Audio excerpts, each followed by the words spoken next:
Welcome to a day in my life. Good morning, नमस्ते everyone. धेरै दिन पछाडि जिम जाँदा आफ्नो जिउ हल्का भए जस्तो फिल भइरहेको छ। केही बेर मात्र एक्सर्साइज गरे पनि जिउ चाहिँ अलरेडी रिफ्रेस्ड।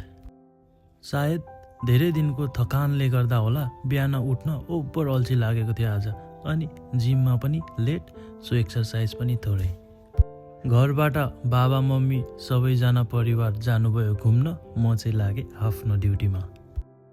जति रेस्ट गर्नुपर्ने थियो गरियो, अब काम धमाधम सुरु गर्नुपर्ने हुन्छ, फेरि ब्याक टु फर्म भएर। घरमा कोही नभएको बेला मलाई चाहिँ फेरि कुकिङ गर्न ओभर मनपर्छ, ताकि सबैजना आउँदा खानेकुरा पनि रेडी भइराखोस् न। यो चाडबाडको बिचमा हामी गाइजहरूको प्लानहरू केही पेन्डिङ थियो, अनि आज बल्ल पालो आयो हामीले हाम्रो प्लानलाई इम्प्लिमेन्ट गर्ने। अनि आज थियो हाम्रो फिफा नाइट आउट पार्टी।